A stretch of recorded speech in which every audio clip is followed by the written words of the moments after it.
Bonjour à tous les habitants de La Ferté-Macé et d'Antoigny.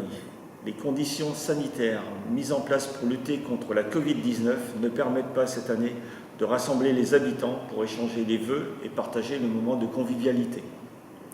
L'année 2020 aura été une année inédite pour les Français, les Européens et le reste du monde.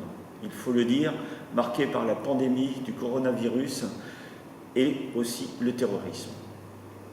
Nous vivons cette crise sanitaire depuis le début du confinement du 17 mars 2020, au lendemain du premier tour des élections municipales. Le deuxième tour de ces élections municipales a eu lieu 3 mois et demi plus tard, après une longue période de confinement. C'était le 28 juin. La nouvelle équipe municipale s'est installée dans ces circonstances exceptionnelles, le 4 juillet. Dès le lendemain matin, j'apprenais par la gendarmerie nationale le décès de Mélanie Lemay, enfant de la commune, décédée dans l'exercice de ses fonctions de gendarme. Son nom figurera sur le fronton de la salle des arts martiaux lorsque la cérémonie en son honneur pourra être organisée. La pandémie, après une accalmie, est repartie et a continué à engendrer des perturbations dans le fonctionnement général de la mairie et de l'ensemble du tissu économique et associatif de la commune. La municipalité fait face à la situation en s'efforçant de répondre aux urgences et de continuer à assurer le fonctionnement des services. Ainsi, nous avons engagé la procédure de retrait de Flairaglo, réglé notre différend sur le remboursement des frais de scolarité avec certaines communes, engagé les démarches pour que les autorisations de droits des sols, permis de construire, soient délivrées par la mairie et non par Flairaglo, engagé l'étude de rénovation du marché couvert et des logements de la Maison Bobo, consulter les entreprises pour la réalisation des travaux de rénovation de la tour nord de l'église, engager l'étude d'aménagement d'un beach soccer à la base de loisirs, engager également une étude d'installation d'un espace multisport au stade. Durant cette période, le marché du jeudi matin, avec la présence des marchands ambulants, dans les domaines de l'alimentaire en particulier, a été maintenu. Nous sommes à votre écoute et celle des entreprises et commerçants en particulier qui ont été pénalisés pendant plusieurs semaines. Certains le sont toujours aujourd'hui. Nous sommes également à l'écoute des associations qui ont vu ces derniers mois l'arrêt de leurs activités et manifestations, notamment cet été.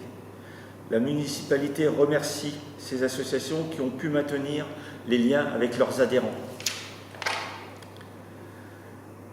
2021 sera, je l'espère, l'année où nous retrouverons la vie d'avant.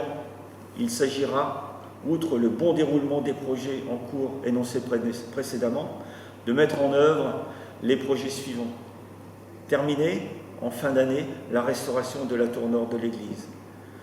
Réaliser des travaux de voirie sur le centre-ville et la campagne. Terminer l'étude de rénovation du marché couvert et des logements de la Maison Bobo.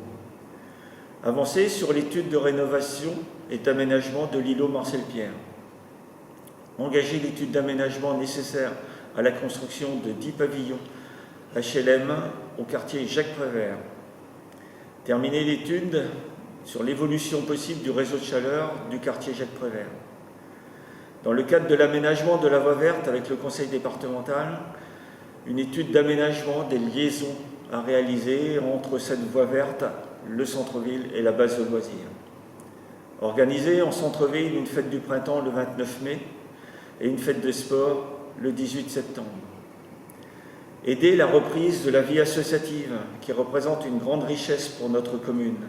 Les élus resteront à l'écoute des membres des associations que nous remercions encore pour l'ardeur et la passion déployée pour l'animation de la commune. Nous avons constaté l'ouverture et participé à l'ouverture de la ressourcerie rue du Collège et de la maison France Service à la maison des services publics. Nous ouvrirons la police municipale, le service de police municipale au cours de l'année.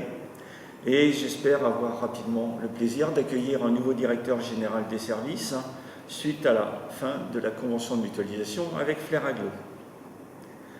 Naturellement, nous poursuivrons notre procédure de retrait de Flairaglo.